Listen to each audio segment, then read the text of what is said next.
Bien, mesdames, messieurs, chers collègues, chère Sarah, on est réunis aujourd'hui donc, pile à l'heure, 10 heures, pour entamer cette séance de soutenance publique de la thèse de Sarah. Quelques petites informations avant de démarrer sur le déroulement des opérations et également sur la composition du jury que je vais vous présenter brièvement tout de suite. Donc, le jury spécifique de Sarah est constitué des professeurs Geneviève Thériault, qui nous vient de l'université de Rimouski, Anne-Sophie Collard, qui nous vient de l'université de Mons, professeur Joachim de Sterck, qui est responsable, de Namur. J'ai déjà intégré la bonne collaboration. Toutes mes excuses. Du côté plus interne, effectivement, j'ai commencé par présenter nos collègues externes, le professeur Joachim de Sterck, qui est responsable pédagogique à l'École du Feu du Hainaut, qui est aussi enseignant à l'Université de Mons et à l'Université de Luxembourg. Moi-même, qui présiderai le jury, Joachim en étant le secrétaire. Et enfin, respectivement, promoteur et copromoteur de la thèse, le professeur Temperman et de Lièvre, qui sont présents ici avec nous. Donc on est réunis pour écouter aujourd'hui Sarah, pour échanger avec elle dans cette deuxième étape des soutenances, la soutenance privée ayant eu lieu hier, soutenance privée qui a pour objectif de statuer sur la recevabilité de la thèse et sur l'accès à cette soutenance publique. Vous vous doutez que si on est là aujourd'hui, c'est que l'issue a été plutôt positive, parce qu'on va pouvoir aujourd'hui écouter Sarah. Donc Sarah, soutenance publique, comme tu le sais, qui réglementairement doit se tenir dans un timing de 2 heures. Donc, on devra respecter ce délai. Dans un premier temps, on va entendre Sarah qui va nous présenter son travail en 40-45 minutes. 43. 43, c'est ce qu'on s'est dit. On va essayer de ne pas dépasser les 45 minutes de présentation orale d'une synthèse de ton travail, de tout ce que tu as pu faire pendant ce travail et qui a donné lieu donc au dépôt de ce manuscrit écrit qu'on a pu lire, évaluer et discuter déjà ensemble hier. Dans un second temps, les différents membres du jury seront invités à intervenir pour adresser encore à Sarah en synthèse une série de commentaires et l'interroger sur ce qu'ils veulent encore entendre de manière publique et de la part de Sarah. Dans le même ordre que la présentation des membres du jury, on invitera d'abord les collègues les plus externes et institutionnellement et géographiquement à prendre la parole. Ensuite, on interviendra, M. de Sterck et moi-même, en tant que lecteurs un peu plus externes, même si nous étions membres du comité d'accompagnement de Sarah durant quelques années. Et on terminera avec les promoteurs et copromoteurs pour ce tour d'échange. Dans un troisième temps, en fonction du temps qu'il restera, la parole sera aussi proposée au public qui, réglementairement, peut aussi, s'il le souhaite, adresser l'une ou l'autre question à Sarah. Ensuite de quoi, nous nous retirerons, les membres du jury, pour délibérer dans un local pas très très loin. Et à la suite de cette délibération, nous reviendrons proclamer publiquement le résultat attendu donc par Sarah. Tout ça dans un timing de 2 heures à respecter donc. Tout est clair pour Sarah? Très bien. Clair pour vous? C'est super.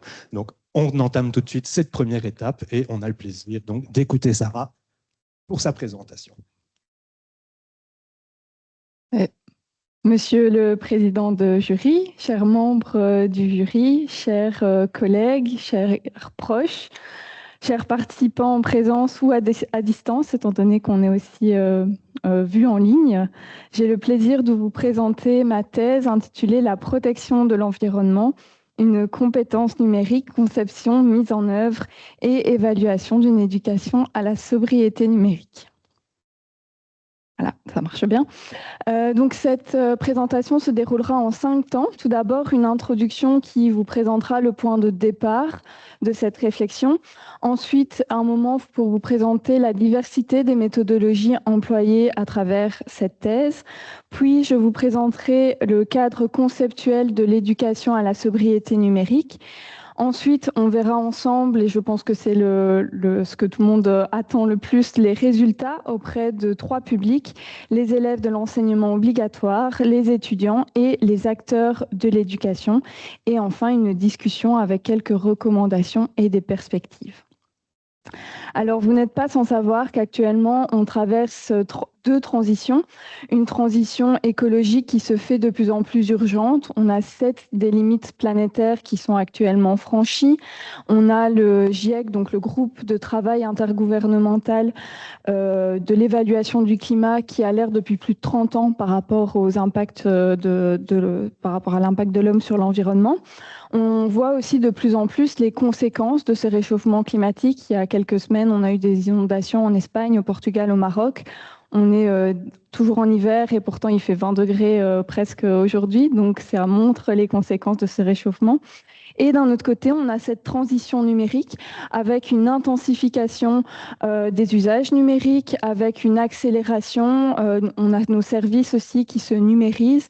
Et donc, suite à ces deux transitions, la Commission européenne s'est emparée de ces enjeux et a élaboré 2 référentiels. Un référentiel de compétences à la durabilité avec le Green Comp, et un référentiel de compétences numériques avec le DishComp. Et donc, le premier point de départ de cette thèse, c'était de concilier ces 2 enjeux et ces 2 référentiels. Alors, je viens de vous présenter ces 2 transitions. Pourtant, numérique et environnement ne riment pas ensemble. Selon les projections de 2021, on estime qu'actuellement, on est entre 6 et 7% des gaz à effet de serre liés à l'empreinte du numérique à l'échelle mondiale. C'est plus que le trafic aérien.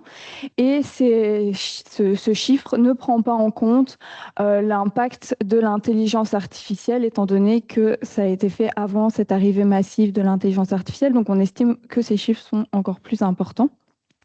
Et donc, numérique et environnement ne riment pas ensemble. Pourtant, c'est une compétence numérique. C'est une compétence numérique qui se trouve dans le DishComp. Le DishComp, c'est ce cadre de compétences numériques où on demande à tous les citoyens d'apprendre, par exemple, à faire une recherche d'informations en ligne, de pouvoir communiquer et collaborer en ligne, de pouvoir créer du contenu numérique, de pouvoir également sécuriser et résoudre des problèmes techniques. Et l'axe qui nous intéresse aujourd'hui, c'est justement l'axe sécurité, parce que dans l'axe sécurité, on retrouve la protection de l'environnement et donc le fait que tous les citoyens doivent être conscients de leur impact du numérique sur l'environnement et d'en avoir une utilisation plus responsable. Et donc, c'est vraiment cette compétence qui est le point de départ de cette thèse et qui a mené à 2 questions fondamentales.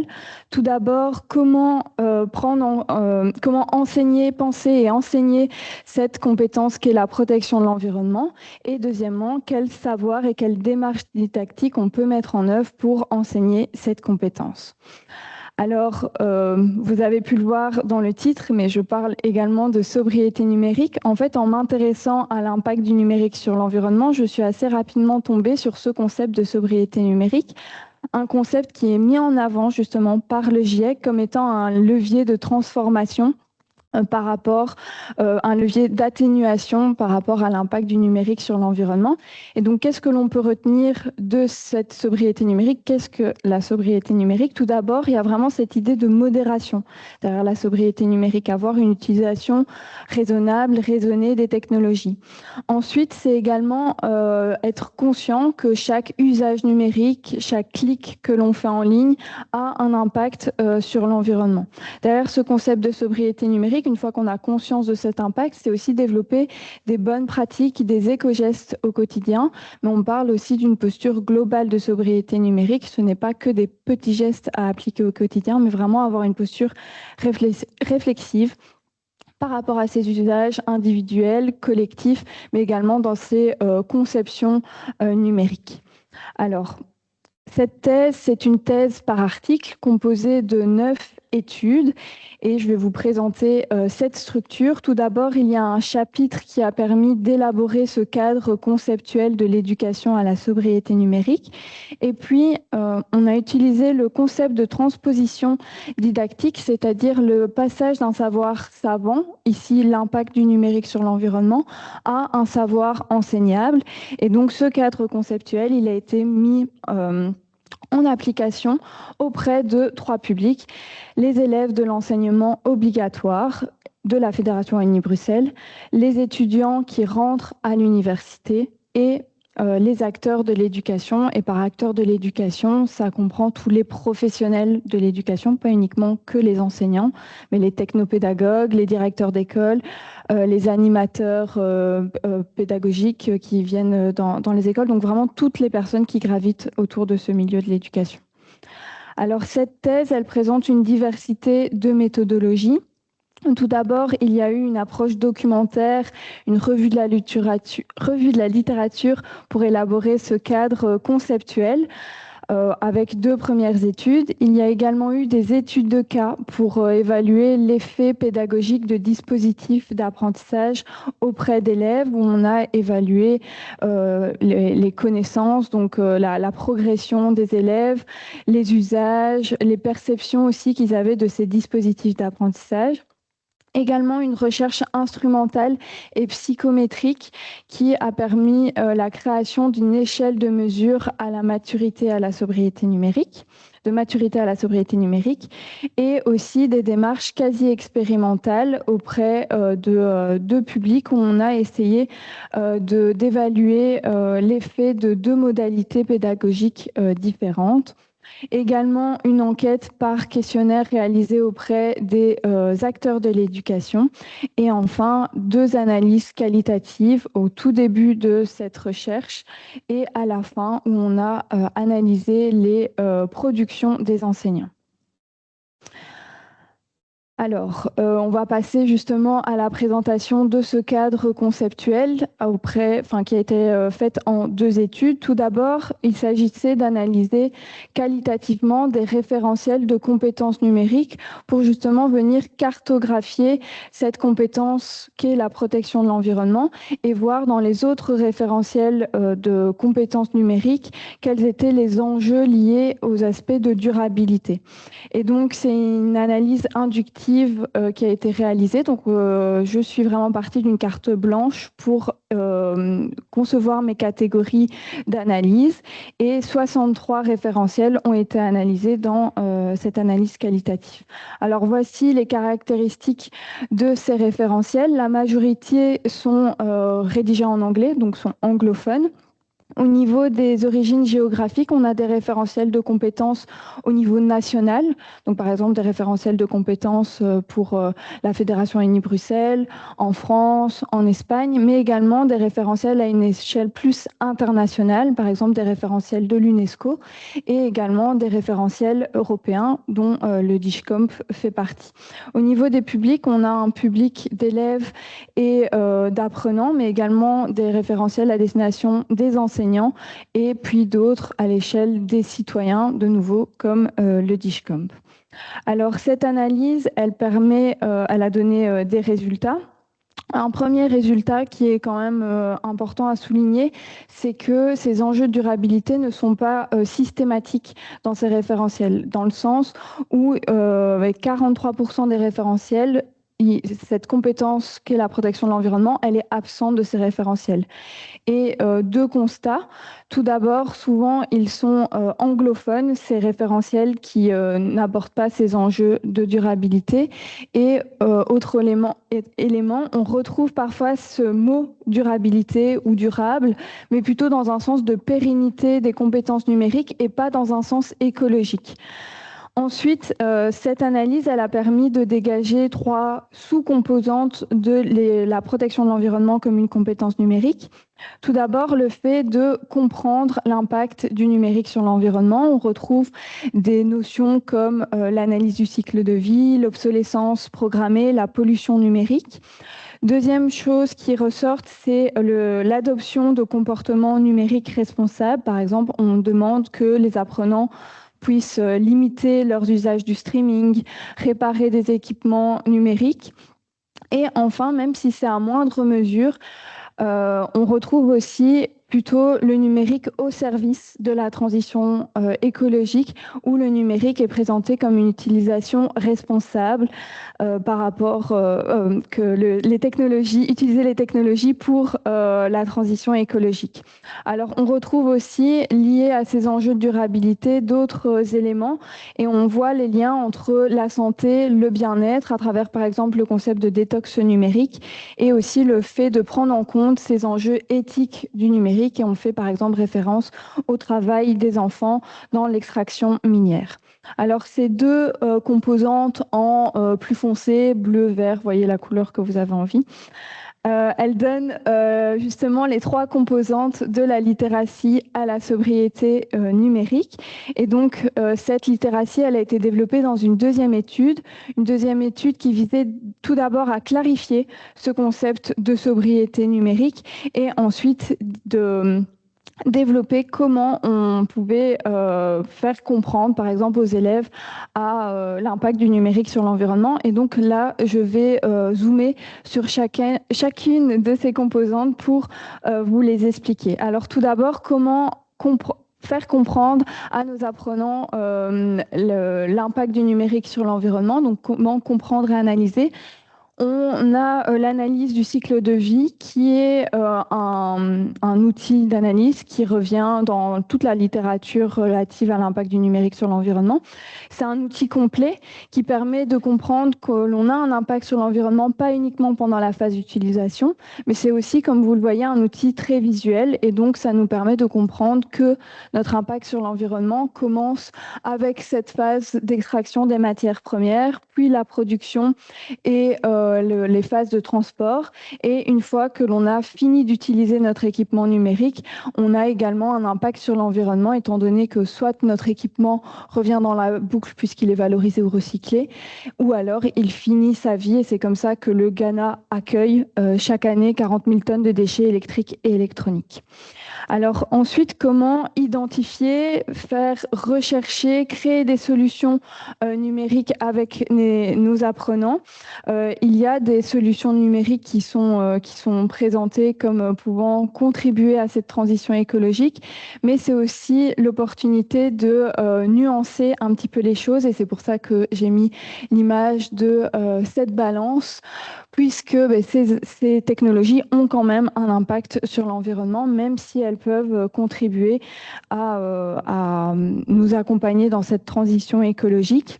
Et donc, c'est l'opportunité aussi pour l'enseignant d'exercer l'esprit critique des apprenants par rapport au technosolutionnisme, également parler d'effets rebonds et d'apprendre à décrypter le greenwashing greenwashing technologique qui peut nous être présenté. Et un exemple que j'aime bien prendre, c'est l'exemple de la voiture électrique qui nous a été longtemps vendue comme la solution qui allait sauver la planète, sauf que c'est des voitures déjà électriques avec des batteries et donc qui ne sont pas recyclables. Et donc l'idée, c'est d'apprendre à nos apprenants à pouvoir nuancer les choses. Troisième axe, c'est l'utilisation responsable. Donc, il y a des bonnes pratiques que l'on peut développer, comme le fait de se désabonner des newsletters. Mais il y a une forme de petit credo que l'on peut retenir pour avoir une utilisation responsable, et c'est la règle des 5 R.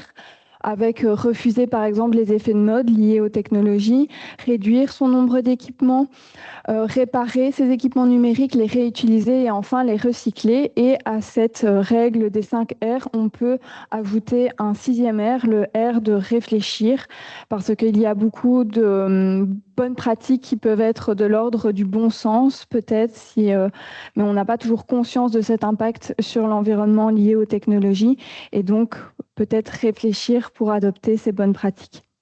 Alors, à travers cette thèse et dans l'élaboration de ce cadre conceptuel, l'objectif, c'était également de croiser et de mobiliser différentes formes de didactique et d'éducation. Tout d'abord, toutes les formes d'éducation relatives à l'environnement et notamment, de nouveau, on retrouve cette image du Green Comp et le fait de développer à travers la sobriété numérique des compétences relatives à la durabilité. Ont également été mobilisées des didactiques liées aux sciences humaines, aux sciences, à l'éducation à la citoyenneté et aussi l'éducation à l'esprit critique. J'y venais juste avant, mais justement apprendre à décrypter le greenwashing technologique et puis aussi la mobilisation d'éducation au numérique et aux médias. Et cette éducation à la sobriété numérique, c'est une une compétence numérique comme je vous l'ai présenté au tout début, mais c'est également une compétence que l'on peut développer dans les autres compétences. Alors, je m'explique. On peut apprendre à nos élèves à être plus efficaces quand ils font une recherche d'informations en ligne pour réduire leur impact sur l'environnement. On peut leur apprendre à communiquer en ligne, collaborer en ligne pour être plus responsables et donc avoir moins d'impact sur l'environnement. On peut leur apprendre à créer du contenu numérique qui applique des principes d'éco-conception et on peut également leur apprendre à sécuriser leur matériel et à résoudre des problèmes techniques pour allonger la durée de vie de leur équipement. Donc, c'est une compétence numérique, mais aussi qui se mobilise dans les autres compétences numériques. Alors, on va passer à la phase des résultats. Ce cadre conceptuel, il a fait l'objet d'une transposition didactique avec un premier public, les élèves de l'enseignement obligatoire de la Fédération Wallonie-Bruxelles et des élèves entre 11 et 14 ans, donc début du secondaire et on le verra aussi fin du primaire. Et donc, 3 études de cas ont été réalisées avec des approches différentes. Et pourquoi je me suis intéressée à ce public? C'est parce que à cet âge-là, ils commencent à avoir plus d'autonomie par rapport à leurs usages numériques et leurs pratiques numériques deviennent plus individuelles. Et donc, ça me semblait être le bon moment justement pour les sensibiliser à l'impact du numérique sur l'environnement. Alors, une première étude de cas réalisée avec une approche socio-constructiviste, donc c'est-à-dire une approche où on promouvoit l'interaction entre les apprenants, le débat, et donc vraiment où les apprenants sont acteurs de leur apprentissage. Et on a également mobilisé dans ce dispositif pédagogique justement qui a été construit en lien avec le cadre conceptuel. On a utilisé le film Wall-E pour venir illustrer justement certains concepts comme la pollution numérique ou la dépendance numérique. Alors, au niveau du design méthodologique, il y a eu un pré-test et un post-test et également un entretien avec l'enseignant. Et cette étude a été réalisée auprès d'élèves de première et de deuxième secondaire et auprès de 81 élèves. Alors, ce que l'on peut retenir au niveau des résultats, tout d'abord, un premier résultat, c'est une progression au niveau des connaissances. On voit qu'il y a un gain relatif qui est assez élevé et on ne remarque pas, en tout cas, il n'y a pas de différence significative entre les premières secondaires et les deuxièmes secondaires. Donc, au niveau des connaissances, le dispositif d'apprentissage a eu le même effet. Deuxième résultat, c'est par rapport à l'utilité perçue et la satisfaction. Les apprenants sont satisfaits de cette séquence d'apprentissage. Ils ont particulièrement apprécié l'utilisation justement du film Wall-E. Il y avait également à la fin de cette séquence un jeu pédagogique pour remobiliser et c'est de nouveau quelque chose qui a été apprécié. Et ils ont également apprécié ces aspects plutôt socio-constructivistes avec ces questionnements, ces débats entre les élèves. Et selon leur déclaration, ils ont une volonté de sensibiliser leur entourage suite à ce dispositif d'apprentissage. Au niveau des pratiques, si je me trompe de bouton, voilà. Au niveau des pratiques, il y a une progression, en tout cas dans leurs pratiques déclarées et leurs bonnes pratiques du numérique, notamment en termes de navigation en ligne. Par exemple, ils déclarent limiter leur streaming vidéo. Au niveau également de la communication en ligne, le fait de vider sa boîte mail, de se désabonner des newsletters. On remarque également une progression par rapport à la gestion des équipements et par rapport à la consommation numérique, où en tout cas ils déclarent qu'à partir de maintenant, ils vont réparer avant de racheter un nouvel équipement numérique. Alors aussi, une déclaration qui ressort, c'est que ces bonnes pratiques, donc c'est déclaratif de la part des apprenants, mais ils mettent en avant une dépendance dans l'application de ces bonnes pratiques à leurs parents, étant donné que, par exemple, l'achat de nouvel équipement, souvent c'est une décision plus parentale qui est de leur ressort. Deuxième étude de cas avec une approche transmissive et de micro-learning où une campagne de sensibilisation en ligne a été réalisée. De nouveau avec un pré-test et un post-test, et cette fois-ci auprès de 42 élèves de première année secondaire. Ici, on a voulu jouer sur deux modalités différentes. Il y avait des élèves qui avaient uniquement cette campagne de sensibilisation et d'autres élèves qui avaient la campagne de sensibilisation accompagnée d'une médiation pédagogique, c'est-à-dire qu'en classe, l'enseignante revenait sur le contenu vu pendant la campagne avec des discussions et des débats.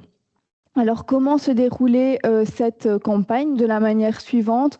Le premier jour, c'était un recueil des préconceptions liées à la thématique qui allait être abordée pendant la semaine. Ensuite, on avait un point de vocabulaire pour revenir sur justement peut-être des concepts qui allaient être abordés qui pouvaient être compliqués. Par exemple, un data center. Tout le monde ne se représente pas l'image d'un data center. Ensuite, une vidéo courte et puis après des infographies qui revenaient sur le contenu vu à travers la vidéo et enfin une évaluation sous la forme de quiz pour venir remobiliser les apprentissages. Et donc, c'est un dispositif qui a duré 15 semaines où chaque semaine, c'était une thématique différente mais toujours en lien avec la sobriété numérique.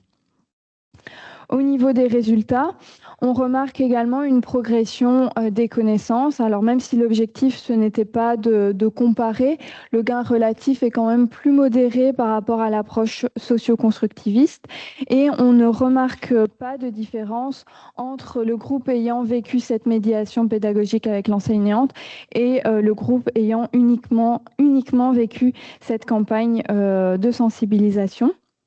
Ensuite, une utilité perçue. Les apprenants déclarent avoir appris de nouvelles connaissances, justement liées à l'impact du numérique sur l'environnement. Le format qu'ils ont le plus apprécié, ce sont ces vidéos courtes réalisées justement dans le cadre de cette campagne. Et ils ont également exprimé après cette campagne, vouloir être plus sobre, donc adopter en tout cas un comportement plus responsable ou plus acceptable par rapport aux technologies. Alors, ce que l'on remarque également, c'est que les élèves n'ayant pas bénéficié de la médiation pédagogique sont plus satisfaits de la campagne que ceux qui ont reçu cette médiation pédagogique. Alors, on a également une progression au niveau des bonnes pratiques pédagogiques, donc une progression et en même temps, on a un résultat qui est peut-être contre-intuitif au niveau du temps d'écran.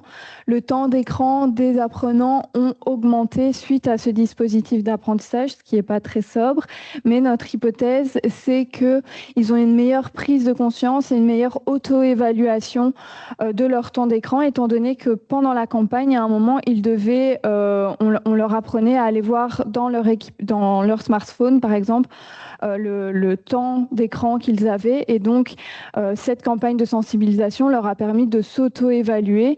Et donc, avant et après cette campagne, ils n'avaient sûrement pas la même perception de leur temps d'écran. Ensuite, un deuxième résultat, on remarque, en tout cas au niveau des déclarations, qu'ils déclarent une baisse du streaming vidéo, donc de moins visionner de vidéos suite à ce dispositif d'apprentissage. Et un autre résultat, une légère augmentation au niveau du nombre d'objets inutilisés chez eux, au sein du foyer. Et de nouveau, notre hypothèse, c'est qu'ils ont une meilleure conscience des superflus numériques qu'il y a chez eux.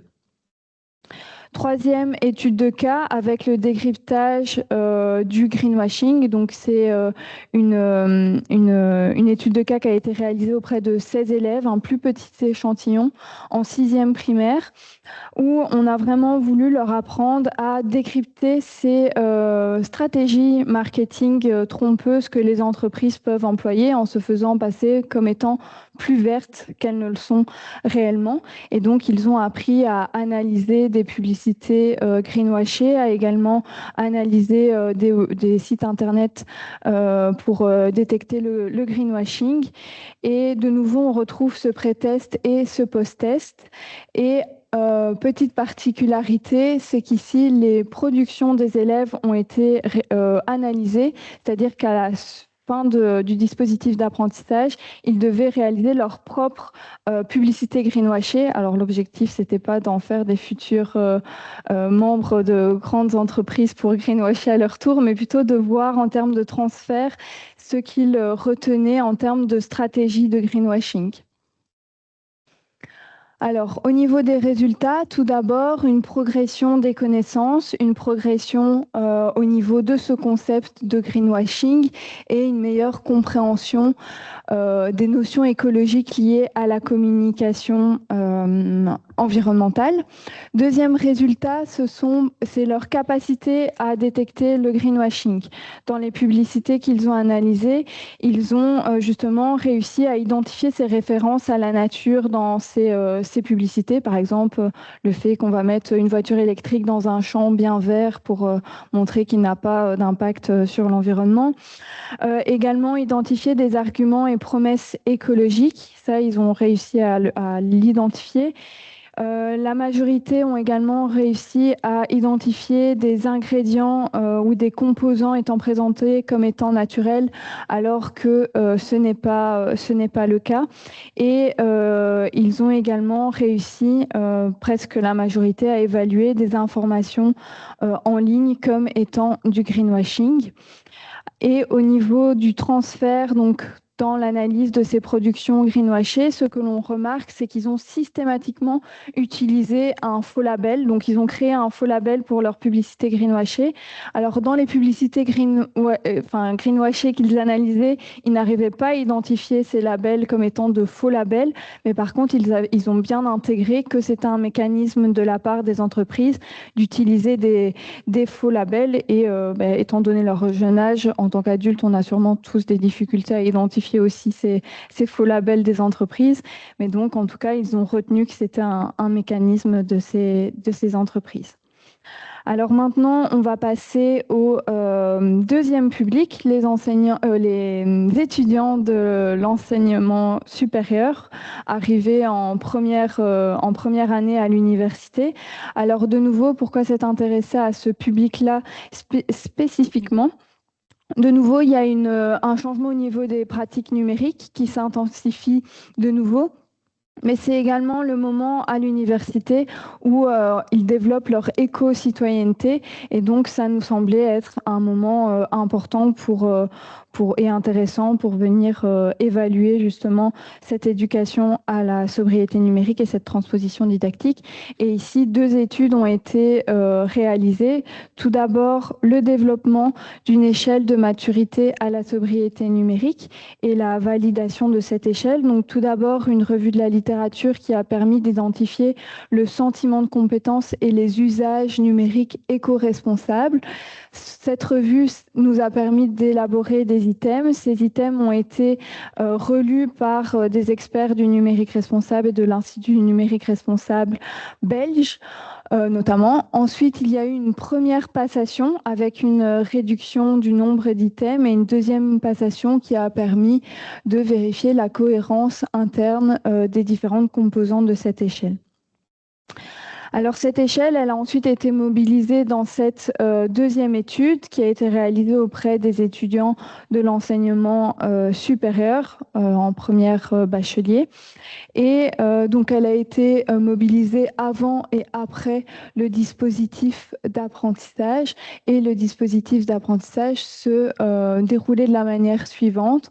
On avait une introduction théorique. Je me suis trompée dans les boutons. Voilà. On avait une introduction théorique qui revenait justement sur ce cadre conceptuel de la littératie à la sobriété numérique.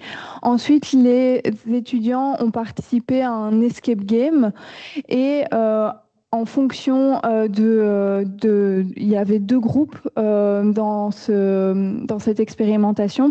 Un groupe où à la fin de l'escape game, ils devaient réaliser des chartes d'action, mais réfléchir à des chartes d'action à un niveau individuel.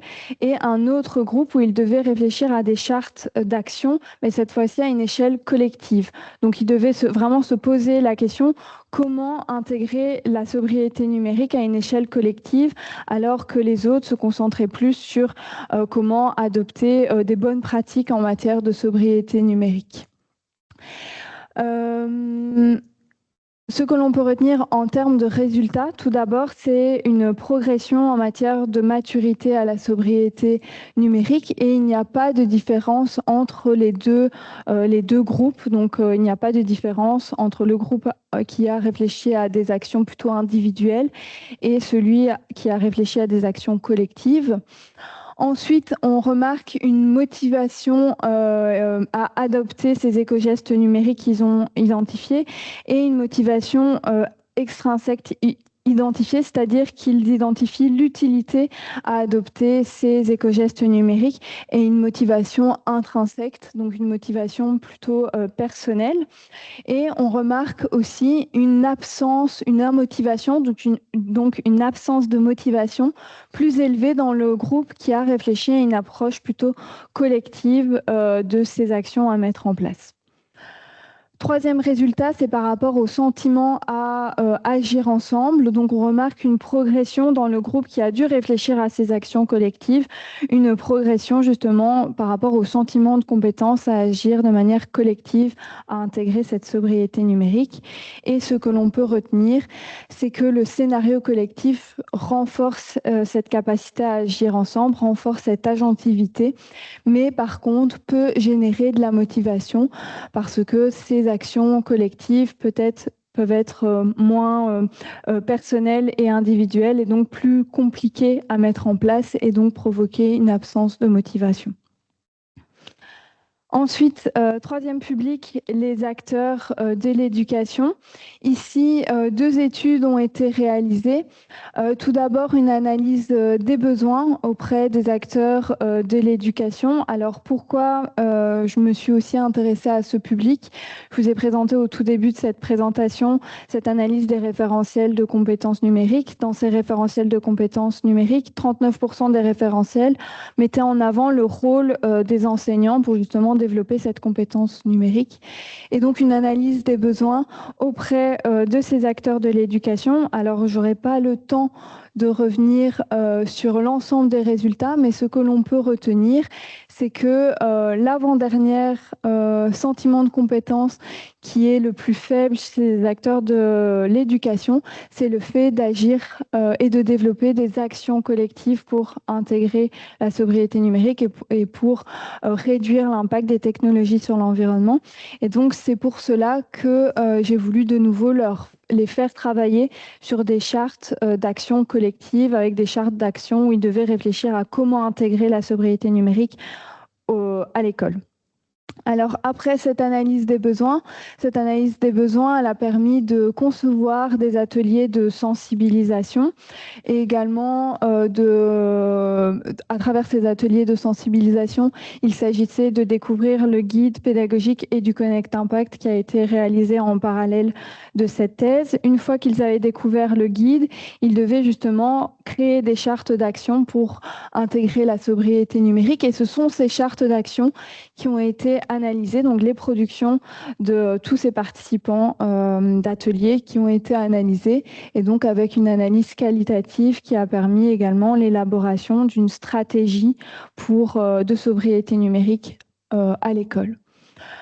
Alors, ce que l'on peut retenir de cette analyse, tout d'abord, beaucoup d'usages plutôt individuels, des usages numériques plus responsables pour la communauté. Par exemple, on va retrouver des enseignants qui disent qu'ils vont limiter l'envoi de pièces jointes par mail parce que ça a beaucoup d'impact sur l'environnement. D'autres enseignants qui déclarent qu'une action à mettre en œuvre, c'est le fait de réparer ces équipements numériques. Mais on a également des usages qui sont vraiment spécifiques au milieu de l'éducation, comme le fait de mutualiser les équipements numériques au lieu d'avoir chaque élève avec son équipement, avec son laptop, avoir plutôt un équipement numérique pour un groupe d'élèves où l'outil numérique est consulté plutôt comme un outil plutôt qu'avec un usage individuel des équipements. On retrouve également des actions liées à une stratégie de gouvernance, comme par exemple le fait d'identifier une personne ressource au sein des établissements. Comme on a des délégués numériques dans les écoles, on a parfois des délégués développement durable, mais avoir une personne ressource qui s'intéresse à cette thématique de l'impact du numérique sur l'environnement. Le fait également de former et d'éduquer, de sensibiliser les jeunes, les apprenants à la sobriété numérique. Ensuite, des actions plutôt liées à une stratégie de communication, une communication en interne pour diffuser ces bonnes pratiques au niveau de la communauté éducative, mais également à l'extérieur, par exemple en sensibilisant les parents, en montant des campagnes de sensibilisation avec les enfants pour sensibiliser les parents. Et puis enfin, des actions plutôt liées vraiment à la gestion plus responsable des équipements et penser à une gestion des équipements numériques à l'école dès l'achat, par exemple en prenant en compte les indices de réparabilité des équipements et jusqu'à la fin de vie en pensant à réparer ces équipements, mais également en les recyclant. Et donc, ce que l'on peut retenir de cette analyse, c'est que les actions identifiées par les acteurs de l'éducation, ce ne sont pas que des actions individuelles, ce ne sont pas que des gestes isolés, mais il y a vraiment, elle invite vraiment à penser la sobriété numérique à une échelle collective et plus systémique du numérique. Alors, on arrive à la conclusion. L'objectif de cette thèse, c'était vraiment d'analyser cette transposition didactique et pas de dire qu'une méthode pédagogique fonctionnait plus qu'une autre. Et donc, une première leçon que l'on peut retenir, c'est que la protection de l'environnement, c'est une compétence numérique que l'on peut et peut-être que l'on doit développer dès que possible. Donc, on l'a montré avec les élèves entre 11 et 14 ans. Les dispositifs ont fonctionné, ils ont acquis des connaissances et donc une sensibilisation précoce peut être vraiment un levier d'ancrage durable des comportements. Donc on pourrait également s'intéresser à des publics plus jeunes pour voir leur impact par rapport à ces dispositifs d'apprentissage. Une autre leçon, c'est la protection de l'environnement. C'est vraiment une compétence numérique, mais citoyenne, donc pour les citoyens, et donc vraiment devenir une compétence transversale. L'idée, c'était vraiment de faire le lien entre ces compétences des citoyens en termes de durabilité, en termes de numérique. Et donc, c'est une compétence à développer tout au long de la vie, et donc aussi s'intéresser à des publics en formation continue, par exemple. Et troisième conclusion, c'est la protection de l'environnement. Au final, c'est bien plus qu'une compétence à enseigner. Si on veut que ça ait du sens, c'est aussi en tant qu'enseignant une compétence à appliquer à soi-même et donc appliquer des usages plus responsables des technologies, mais également enseigner cette compétence. Alors, quelques recommandations didactiques pour éduquer à la sobriété numérique. Tout d'abord, je ne sais pas si on m'entend encore. Oui, c'est bon, ok. Tout d'abord, le fait de privilégier des approches actives et critiques. Les expérimentations ont montré, en tout cas, l'approche socio-constructiviste, c'est celle qui a eu le plus gros gain relatif. Et dans tous les cas, dans les autres dispositifs, il y avait quand même presque systématiquement cette approche collaborative où vraiment on a voulu rendre les élèves acteurs de leur apprentissage. Ensuite, l'importance d'arriver à rendre visible cet aspect immatériel des technologies, donc utiliser des supports visuels, l'analyse du cycle de vie, mais il y a également la fresque du numérique qui permet d'avoir une vision visuelle et systémique de l'impact du numérique. Également, adopter une approche non culpabilisatrice dans le sens où on aborde l'impact du numérique, l'impact négatif du numérique sur l'environnement, mais également en avoir une phase plus lumineuse, on va dire, mais tout en ayant cet esprit de nuance pour ne pas développer des éléments comme de l'éco-anxiété qui pourraient être néfastes à l'apprentissage. Quatrième recommandation, c'est le fait de développer ce sentiment de compétence, cette agentivité. Donc oui, articuler ses connaissances liées à l'impact, ses actions individuelles, mais vraiment réfléchir à comment est-ce qu'on peut s'emparer de cette sobriété numérique à l'échelle collective pour que ça soit plus pérenne et ensuite assurer justement cette cohérence entre le discours de l'enseignant et les pratiques numériques et donc vraiment que l'enseignant puisse aussi repenser la plus-value pédagogique des technologies. Ensuite, comme toute recherche, cette thèse, elle comprend quelques limites, des limites qui ont été identifiées, comme par exemple le nombre d'échantillons qui est parfois restreint, étant donné que c'est une thématique émergente qui n'est pas encore obligatoire, mais ça ne serait qu'arriver. Dans l'enseignement, j'ai beaucoup travaillé avec des échantillons et par opportunisme, et donc c'est un biais de recrutement. Ensuite, des dispositifs courts, même si on a la campagne de sensibilisation qui a quand même duré 15 semaines, mais les dispositifs étaient quand même dans la majorité assez courts, donc et aussi un suivi longitudinal, donc sur le long terme, voir si ces usages déclarés restent ou si au fur et à mesure du temps, peut-être que tout ça s'étiole, on n'espère pas. Ensuite, le recours à des données déclaratives. Donc, il y a forcément un écart entre ces données déclaratives liées aux usages responsables du numérique et les pratiques effectives. Et enfin, et surtout, j'ai envie de dire, un cadre didactique qui est un objet émergent. Et donc, ça a été difficile de comparer les résultats que j'avais avec d'autres études, étant donné qu'il n'y a pas beaucoup de travaux sur cette thématique de l'éducation à la sobriété numérique. Ensuite, des limites qui mènent quand même à des perspectives de recherche. Tout d'abord, poursuivre ces travaux justement empiriques pour évaluer des dispositifs d'éducation à la sobriété numérique. Il en existe plein. Il y a la fresque du numérique, il y a également des formations en ligne et donc voir un peu ce que donne en termes de progression de connaissances ces dispositifs par rapport aux usages. Donc continuer ces travaux empiriques et également s'intéresser à d'autres publics plus jeunes, en primaire, également s'intéresser à la formation continue, également approfondir la réflexion didactique en élargissant peut-être ce champ de la sobriété numérique à tous les citoyens.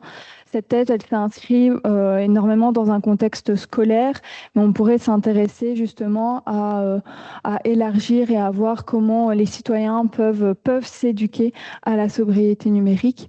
Également, le développement et le déploiement de l'échelle de mesure à la maturité numérique. Cette échelle, elle a été conçue dans le cadre de cette thèse, testée auprès des étudiants, mais on pourrait la tester beaucoup plus auprès d'autres publics pour évaluer d'autres dispositifs d'apprentissage, également adapter cette échelle à l'émergence des nouvelles technologies comme l'intelligence artificielle. Ensuite, il y a également le développement d'une approche interdisciplinaire, pluridisciplinaire. De nouveau, cette thèse, elle a été réalisée en sciences de l'éducation, mais pour venir expliquer différents éléments, on pourrait mobiliser d'autres disciplines comme les sciences sociales, la psychologie, et donc vraiment avoir une approche pluridisciplinaire de cette éducation à la sobriété numérique. Et enfin, le fait de développer des recherches comparatives à l'international. Cette recherche, elle a été réalisée en Fédération Wallonie-Bruxelles, où on a nos propres usages du numérique, notre propre sensibilité environnementale, nos propres usages écologiques, également notre propre contexte. Et donc, si on veut comparer à l'international, il faudra remobiliser justement ce triptyque et un peu re-réfléchir presque cette éducation à la sobriété numérique sous le prisme du numérique, de l'écologie et de l'éducation. Et enfin, une perspective plutôt pédagogique, mais en parallèle de cette thèse, les dispositifs d'apprentissage sont tous disponibles sur EduConnect Impact. Et donc, c'est faire grandir cette plateforme de ressources, l'élargir à d'autres publics, à d'autres thématiques, et également une perspective de recherche, c'est venir s'intéresser à comment les enseignants s'emparent de cet outil, comment ils adaptent ces ressources, comment ils font aussi une communauté éducative autour de cette plateforme. Alors, voilà. Merci beaucoup pour votre attention et pour votre écoute. Et je pense que... Non, je suis tout juste, j'ai 45.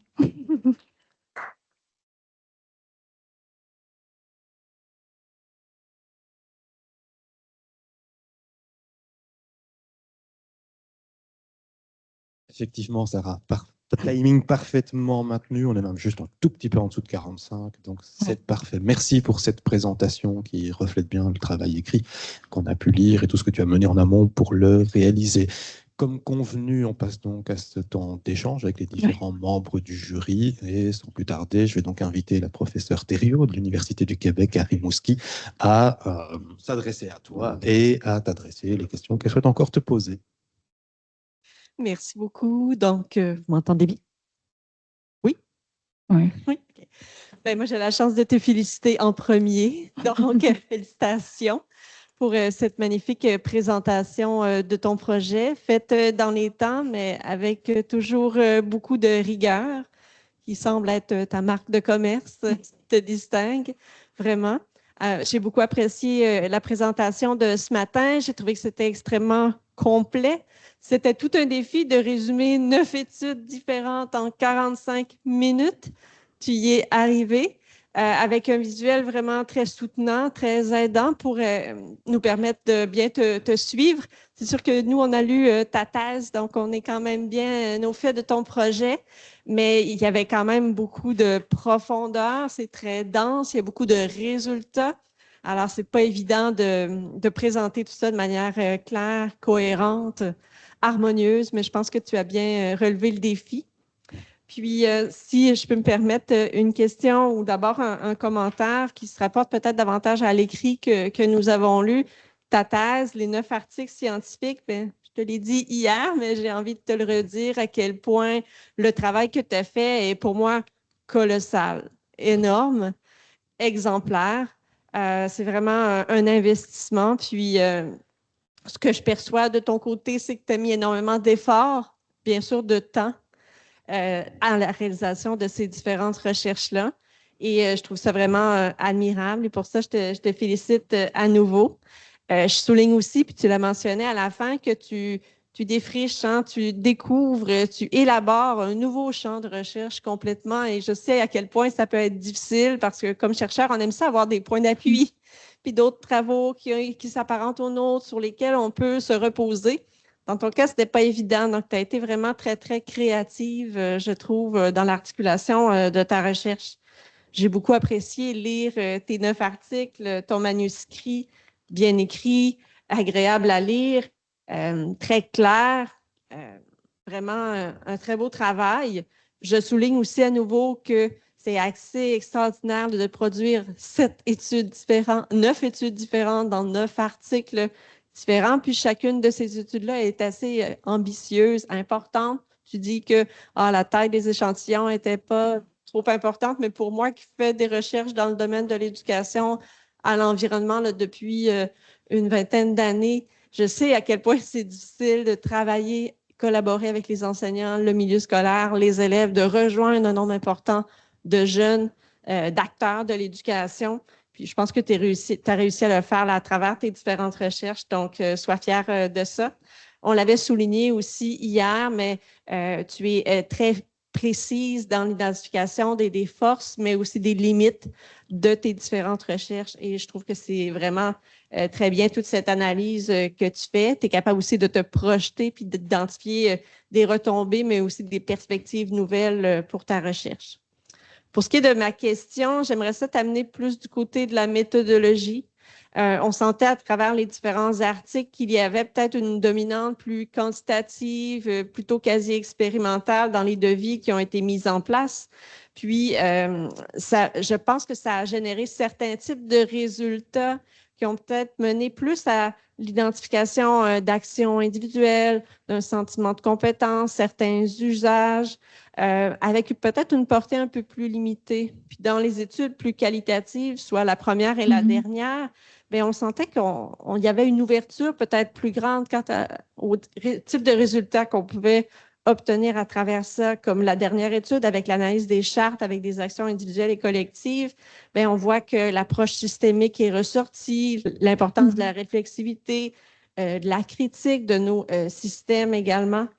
Alors, je voulais savoir, de ton côté, est-ce que tu referais exactement les mêmes choix au niveau méthodologique? Qu'est-ce que tu aurais envie de changer par rapport à certaines études que tu as menées, peut-être pour te permettre d'obtenir des résultats encore plus profonds, riches? Ce que je ferais, c'est justement aller analyser les chartes. Je l'ai fait à la toute fin avec les acteurs de l'éducation, mais les élèves, ils ont dû le faire. Les étudiants de l'enseignement supérieur, ils ont dû le faire également. Et donc d'aller analyser peut-être les actions qu'ils avaient mis eux-mêmes dans leur charte pour voir justement quand on leur demande de réfléchir à une échelle d'une communauté éducative, est-ce que, premièrement, ils respectent la consigne? Est-ce que c'est réellement des actions à une échelle collective? Ou alors, est-ce qu'on retrouve quand même quelques gestes plutôt individuels? Est-ce que ceux qui ont dû réfléchir à une échelle individuelle, est-ce qu'il n'y en a pas peut-être certaines actions qui dévient un peu sur des usages collectifs? Donc, je pense qu'il y a un travail au niveau des productions qui aurait pu qui aurait pu être réalisé, et également voir peut-être les interactions qu'il y avait dans les groupes pendant qu'ils produisaient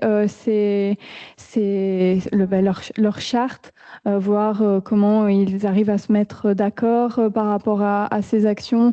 Est-ce qu'au final, c'est peut-être quelqu'un qui s'y connaît un peu plus sur la thématique, qui prend le lead et qui pas impose, mais presque ces actions, et puis les autres qui valident. Et donc, ça aurait peut-être été intéressant d'un peu évaluer de manière plus qualitative ce qu'il se passait au sein des dispositifs d'apprentissage. Est-ce que vous avez envisagé, toi et ton comité, de questionner en entrevue à la suite de la réalisation des chartes ces acteurs-là pour savoir pourquoi ils en sont arrivés à élaborer, à identifier ces types d'actions-là? Oui, on ne l'a pas forcément abordé, mais ça aurait été intéressant. Et c'est pour ça que la première étude de cas, je suis revenue vers l'enseignant pour réaliser un petit entretien pour voir son ressenti de comment s'était passé ce dispositif. Et donc, c'est comme ça que il a pu aussi faire ressortir différents éléments, comme le fait que les élèves étaient, donc c'est du déclaratif, mais heureux d'aborder cette thématique-là qui mêle le numérique, un outil qu'ils utilisent tous les jours, et l'environnement, un outil dont ils entendent parler, l'écologie dont ils entendent parler tous les jours, et donc d'avoir justement cette thématique, et que c'était la première fois qu'on leur parlait, en tout cas, de l'impact du numérique sur l'environnement. Et donc, ces moments, en tout cas, permettaient justement d'être plus dans du qualitatif au niveau des retours. Merci.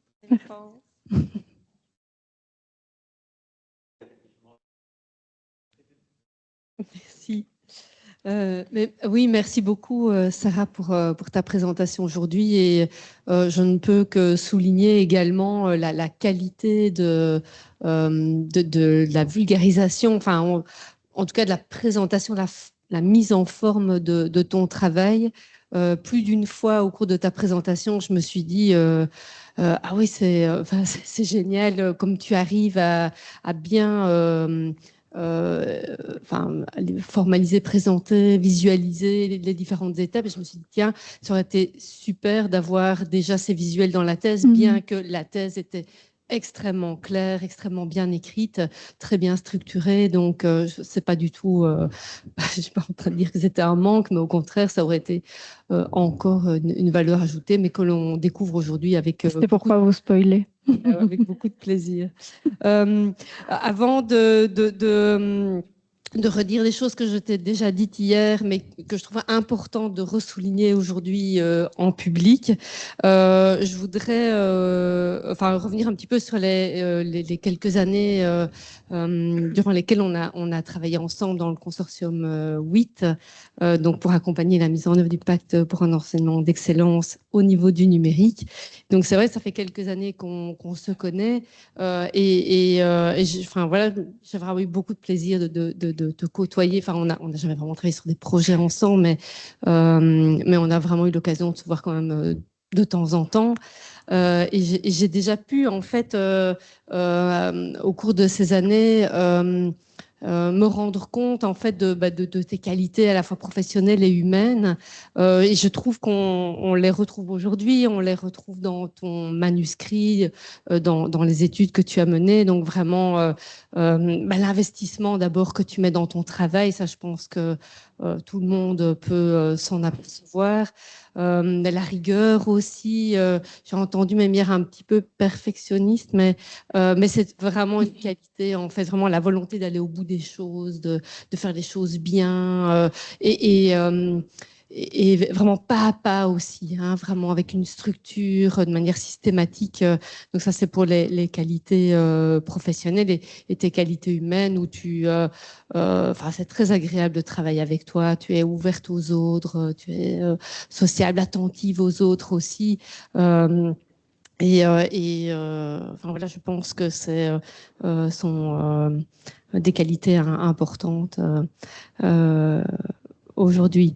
Alors, je voulais te remercier aussi de m'avoir fait confiance en tant qu'évaluatrice, parce que c'était mon rôle dans le cadre de ce jury de thèse, en tout cas lectrice extérieure de ton travail. J'étais vraiment très intéressée par ce que tu as produit, qui a suscité en moi beaucoup de réflexions, beaucoup de questions. Je m'étais vraiment très honorée de cette invitation à être membre de ton jury de thèse. Alors, parlons de ton travail lui-même, hein, de ce que tu nous as présenté aujourd'hui. Je te l'ai dit hier, c'est un très beau sujet, c'est un sujet émergent, comme tu l'as rappelé aujourd'hui. C'est un sujet important qui n'est pas encore suffisamment pris en compte, qui est un peu étonnant, mais je suis certaine qu'avec ton travail, il va l'être plus.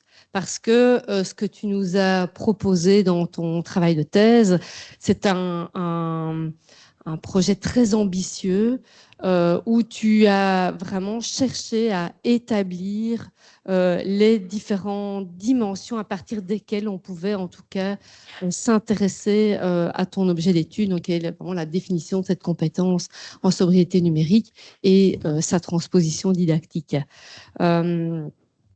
Alors, je tiens quand même vraiment à revenir sur tes contributions qui, à mes yeux, évidemment, on a toujours sa propre lecture à partir de son ancrage disciplinaire aussi.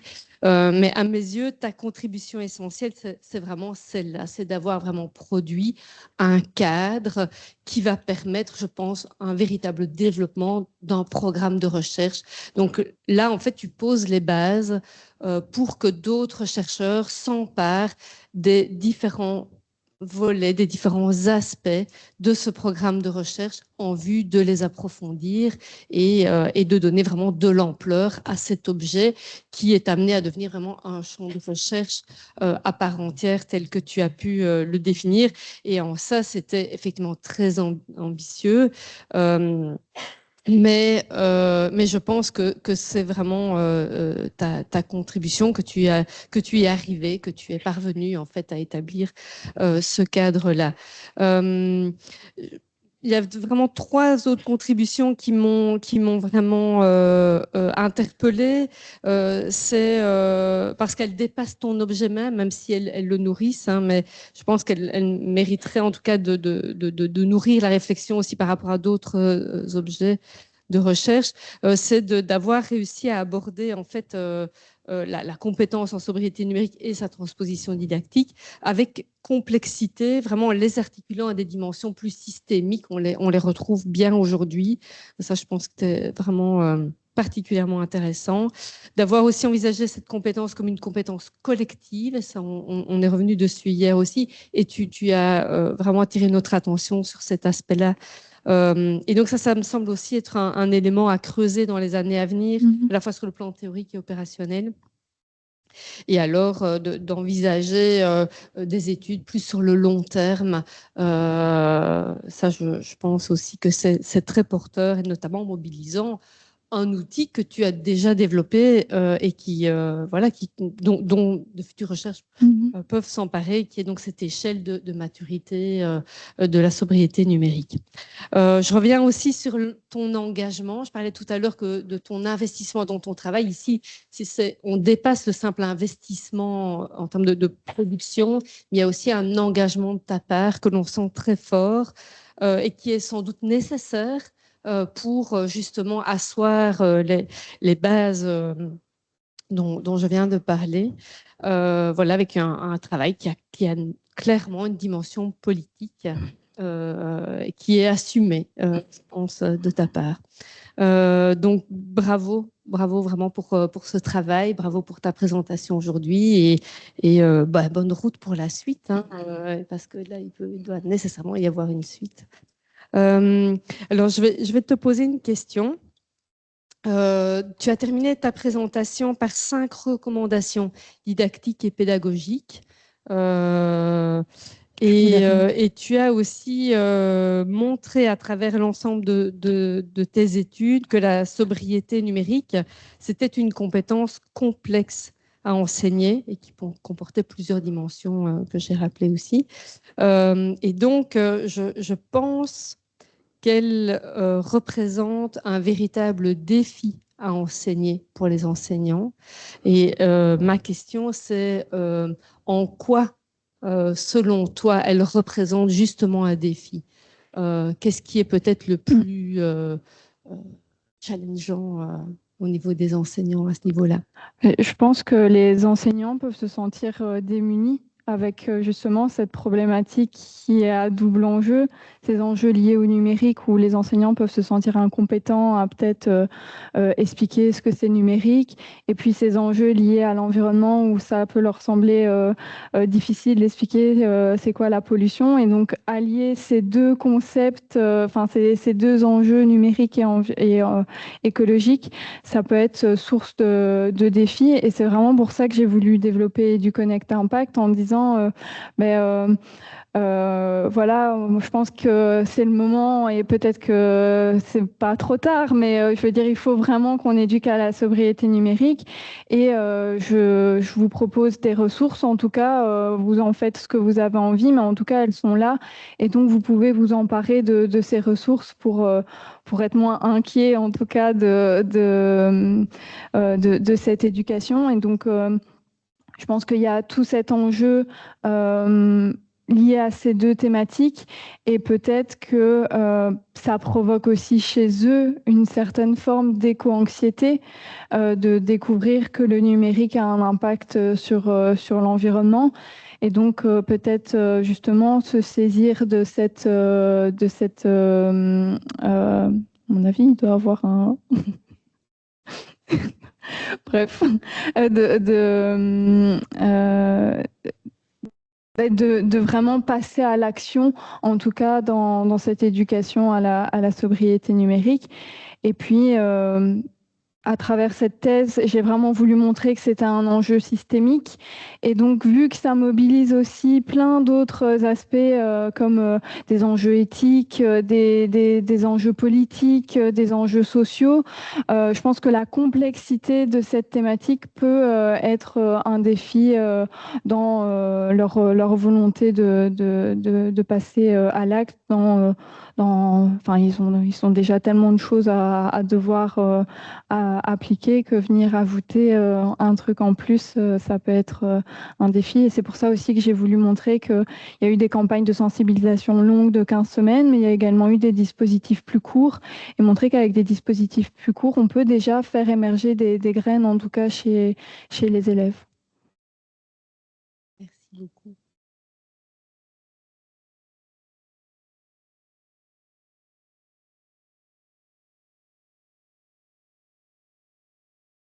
Merci à toutes les deux pour vos interventions. On repasse à ma droite, spatialement parlant en tout cas, avec le professeur de Sterck. Merci bien. Sarah, je voulais vraiment, comme tous les autres membres du jury, te remercier pour ton travail, parce que c'est un travail de valeur. Je mets valeur au singulier et au pluriel. Valeur parce que c'est un travail sérieux, honnête, pragmatique, lisible, bien sûr, multidisciplinaire, holistique dans ton approche et extrêmement utile. Et comme j'ai déjà pu le dire hier, je considère qu'en sciences de l'éducation, c'est vraiment une dimension importante.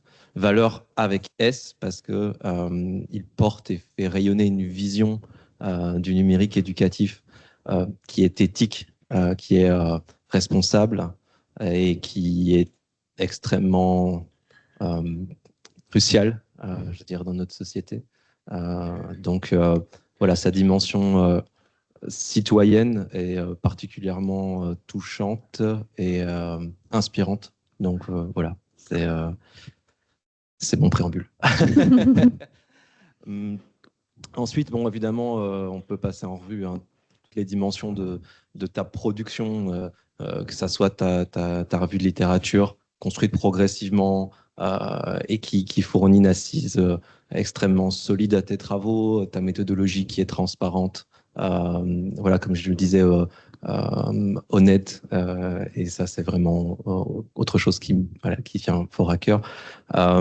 Des analyses qui sont maîtrisées, qui sont des discussions qui sont pertinentes, et parfois j'ai été impressionné comment tu as pu un peu retomber sur tes pattes pour des résultats un peu déstabilisants, et je me suis dit ah bah ouais, en fait c'est vrai qu'on peut le voir comme ça, et enfin voilà, ça c'est j'ai trouvé que c'était très créatif, y compris dans l'interprétation, voilà, de tes résultats. C'est une autre qualité, voilà, que tu déploies et qui compte énormément, voilà, aussi dans la recherche. Tes limites, voilà, que tu présentes encore aujourd'hui et qui sont voilà, qui sont présentes, mais qui n'enlèvent absolument rien à la qualité de ton travail. Et voilà, tout travail scientifique et ou en dehors du champ de la recherche a ses propres limites, et à partir du moment où on les identifie et où on essaie de travailler dessus, voilà, on ne peut que faire avancer la réflexion plus globale sur le sujet qu'on étudie. Donc voilà, c'est vraiment moi je suis impressionné par voilà, par le travail que tu as fourni, pas que par son ampleur, voilà, mais par sa qualité intrinsèque, et je suis aussi honoré d'avoir pu voilà, apporter une maigre contribution voilà, à ce chef-d'œuvre voilà, scientifique. Ma question maintenant, on a déjà pu l'aborder hier, et tu en parles dans tes voilà, à la fin de ta présentation, mais je voudrais bien t'entendre un petit peu plus sur le sujet. Donc, dans ton travail sur la sobriété numérique, tu montres bien que les impacts environnementaux croissants des usages du numérique doivent nous questionner. Dans un contexte où ils peuvent susciter d'une part chez certains de l'éco-anxiété, d'autre part chez d'autres une forme de déni. Et du coup, comment est-ce que tu te positionnes face au numérique en tant qu'outil technique en général dans la société et donc à l'école? Voilà. Okay. C'est assez large, mais je voulais te donner l'opportunité de t'exprimer un peu plus sur ce sujet qui, je suis sûr, te tient fort à cœur. Alors, par rapport à la place du numérique dans notre société, je pense que l'école, au final, elle est aussi un reflet de comment on voit le numérique dans la société. Je pense qu'on a été fascinés par ce numérique et ces outils numériques, et sans se poser les questions des coûts environnementaux, des coûts éthiques, des coûts sociaux, et qu'on a parfois voulu intégrer du numérique presque pas à tout prix, mais parce qu'on était fascinés et qu'on avait envie de mettre du numérique. Et donc, je pense que c'est important que les acteurs de l'éducation repensent pourquoi ils mettent du numérique. On met pas du numérique parce qu'on a envie de mettre du numérique, on met du numérique dans ses apprentissages parce que ça apporte une plus-value à l'apprentissage, parce que c'est une plus-value, ça peut être professionnel aussi, ça peut être pour les élèves, mais il faut vraiment repenser notre intégration du numérique à l'école. Alors moi, ma sensibilité, elle était plutôt environnementale, mais d'autres personnes pourraient avoir une autre sensibilité, par exemple plus éthique, être plus sensible par exemple au travail des enfants dans les mines. Et donc, je pense qu'il faut à un moment comprendre que quand on utilise les technologies, nos usages reposent sur tout ça. Et se poser la question, est-ce que c'est acceptable d'utiliser les technologies, en tout cas alors que ça repose ça repose sur des matières premières, du travail dans des conditions pas éthiques. Et donc vraiment se reposer cette question. Et moi, mon objectif, c'était pas de dire qu'il ne faut plus utiliser le numérique, mais vraiment de l'utiliser mieux, et de manière plus réfléchie et de manière plus consciente. Et donc, vraiment repenser la place que le numérique peut avoir dans notre société et du coup à l'école. Merci beaucoup. C'était moins philosophique que hier. Très bien, merci. Je vais me redonner la parole à moi-même, donc avant de la passer à tes promoteurs et copromoteurs. Sarah, effectivement, pour à nouveau te remercier pour la présentation de ton travail. Je rejoins ce qui a déjà pu en être dit pour t'adresser aussi quelques commentaires et puis encore l'une ou l'autre question. J'ai eu, comme j'ai eu l'occasion de te le dire hier aussi, j'ai eu le plaisir de te suivre pendant tout certain temps dans le cadre de ton comité d'accompagnement avec mes collègues ici présents. C'est toujours heureux quand on voit aboutir un processus doctoral qui peut s'achever et c'est toujours heureux quand on peut aussi avoir finalement l'occasion de rentrer bien en profondeur et en détail dans ce qui a été fait, ce qui n'est pas toujours donné dans ces moments ponctuels où on se rencontre année après année. Alors on n'a pas encore beaucoup parlé de tous ces aspects finalement très très formels dont je vais dire aussi quelques commentaires parce qu'effectivement on a déjà évoqué le fait qu'il y avait eu beaucoup de travail mené tant en recherche qu'aussi en termes de production pédagogique qui ont nourri toutes ces recherches.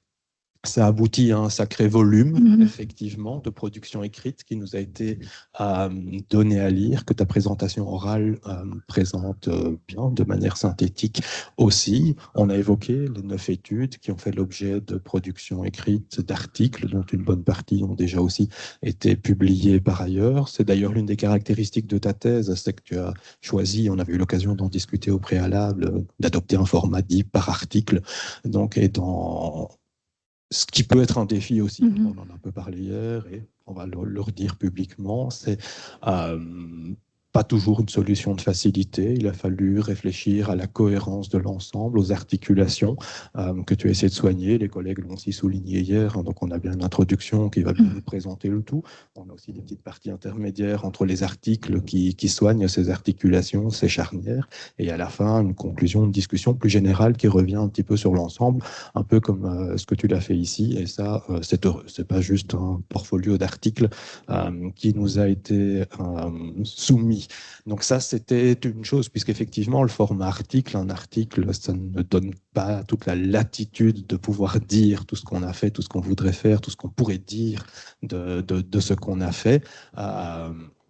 J'ai trouvé d'ailleurs ta présentation orale assez complémentaire par rapport à ce qu'on s'est dit hier, c'est-à-dire qu'il y a tout un cadre théorique aussi qu'on pourrait encore penser sur les concepts, les évolutions de tous ces concepts qui font aussi encore débat, qui font parfois critique, qui font tension dans la société, parmi les chercheurs, parmi les citoyens, sur ce qu'est le développement durable, comment le concevoir, comment s'y inscrire, qu'est-ce que c'est l'éducation au développement durable, à l'environnement et à tous les dérivés possibles. On a eu l'occasion d'en discuter aussi par rapport à tout ça. Donc, ça, c'est d'ailleurs quelque chose sur quoi on va peut-être revenir dans quelques minutes. Donc, un écrit bien présenté. On a eu l'occasion aussi de discuter tant dans le contenu que dans la forme, notamment sur certaines de mes petites marottes à moi, de quelques aspects parfois typographiques, les chiffres, les statistiques, même des questions de genre qu'on pouvait se poser, qu'on a pu aborder hier. Je ne vais pas revenir sur tout ça aujourd'hui, mais donc un produit final avec une présentation agréable, comme l'était celle de ta présentation orale. Et donc encore, bravo pour tout ça. Sur les réflexions, sur le questionnement, je vais aussi revenir un petit peu sur ce que tu as dit à l'oral. J'allais, comme toi, souligner le petit clin d'œil météorologique, finalement, soutenir une thèse en hiver par un peu moins beau qu'hier, mais encore un joli soleil, 18-19 degrés annoncé. Pour l'anecdote, il y a presque 15 ans, moi j'étais à la mi-mars à ta place et il y avait un peu plus de 30 cm de neige. Je crois que la situation là du clin d'œil, elle en dit déjà toute seule beaucoup sur l'état de l'environnement dans lequel on vit, une problématique sur laquelle tu as voulu fonder tous tes travaux de recherche, et on sait ô combien, en tout cas j'imagine ici que beaucoup d'entre nous sont convaincus, et tu connais aussi un peu mes convictions par rapport à ça, problématique ô combien donc importante pour nous, pour tout le monde, pour notre avenir. Tu as dit tout à l'heure en introduction de ta présentation orale qu'on traversait des transitions numériques, climatiques. Je me suis dit, tiens, est-ce qu'on les traverse? Les transitions, elles existent si on veut qu'elles existent. Elles existeront de la façon dont on a envie qu'elles existent. Et tu as dit finalement en toute fin la réponse adressée à l'une de nos collègues, voilà, que tu avais produit beaucoup d'outils pédagogiques qui étaient à disposition. Tu as dit, vous en faites ce que vous voulez. Et donc, en lien avec les questions que j'avais déjà envie de te poser, en préambule, je dirais, tiens, est-ce qu'on peut encore se permettre d'attendre que les gens aient envie de faire quelque chose dans le domaine? Et donc, mes questions, elles portaient plutôt effectivement sur les enjeux en termes de politique éducative. Il y a beaucoup de débats sur ce qu'on doit faire de la durabilité dans notre société, ce qu'on doit faire de notre environnement, de la durabilité dans nos systèmes scolaires. Tu t'es adressé à des systèmes scolaires. On a évoqué aussi déjà ensemble hier le fait que l'éducation relative à l'environnement et au développement durable, elle n'était pas totalement inexistante dans notre système scolaire. Depuis une quinzaine d'années environ, il existait un petit quelque chose, peut-être pas adéquat, peut-être pas optimal. Et d'ailleurs, comme tu l'as rappelé aussi, certains de tes travaux se sont inscrits dans ceux du Pacte pour un enseignement d'excellence, tant dans le volet transition numérique, mais le pacte qui s'intéresse aussi en partie à la question de cette éducation relative à l'environnement. Et donc, ce sur quoi j'aurais aimé t'entendre encore un petit peu aujourd'hui, c'est finalement sur tous les apports que tes recherches, dans cette diversité de méthodes et de publics approchés, tout ce que ces apports peuvent avoir pour contribuer peut-être au renforcement de nos politiques éducatives par rapport à tous ces enjeux d'éducation relative à quelque chose.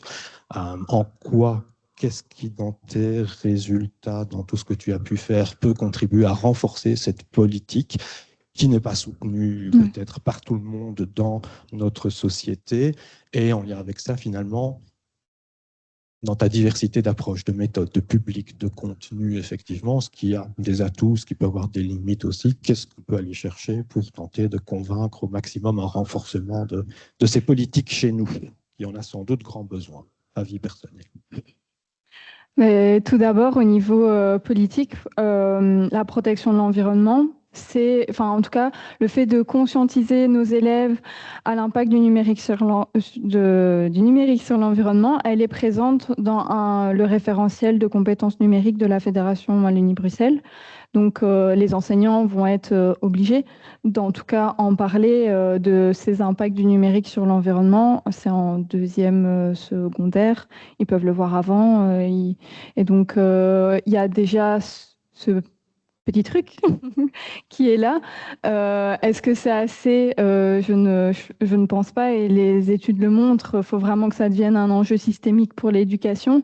Et donc, comme apparemment, je n'en avais pas assez avec ma thèse, j'ai quand même pour objectif de justement réfléchir à une forme de politique éducative et comment est-ce qu'on peut intégrer ces enjeux de numérique responsable au sein des stratégies numériques responsables qui existent par exemple en Fédération Wallonie-Bruxelles. Donc, par exemple, je fais partie aussi d'un groupe d'experts pour la Fédération Wallonie-Bruxelles et j'essaye d'impulser certaines idées. Mais oui, je pense que si le politique ne s'empare pas de cet enjeu, ça va être compliqué pour les enseignants d'intégrer ces enjeux de sobriété numérique, de gestion plus responsable des équipements. On pourrait imaginer, comme il existe parfois des labels développement durable pour les écoles, d'avoir une forme de labellisation de certaines écoles qui s'inscrivent dans des comportements plus responsables. Il y a par exemple des écoles qui privilégient des équipements uniquement reconditionnés pour leur école. Il y en a qui sont affiliés à des centres de recyclage comme Récupel, également qui donnent leurs équipements qui ne fonctionnent plus à droit et devoir, par exemple, pour que ça soit réutilisé. Donc il y a déjà des initiatives, mais ça reste des initiatives de niche en fait dans les écoles. Et donc je pense qu'elles doivent être reconnues par le politique comme étant montré comme c'est des bonnes pratiques et c'est ça qu'on veut faire. Et puis après, la sobriété numérique doit être enseignée. Alors, le fait qu'elle soit dans le référentiel, c'est un premier pas, mais peut-être que dans le référentiel, ces enjeux systémiques ne sont pas assez présents, alors qu'on pourrait vraiment penser, je sais pas, en sciences humaines, par exemple, une thématique qui s'occupe de la thématique du numérique et on irait creuser tous ces aspects environnementaux, ces enjeux sociaux et aussi économiques liés aux grandes entreprises.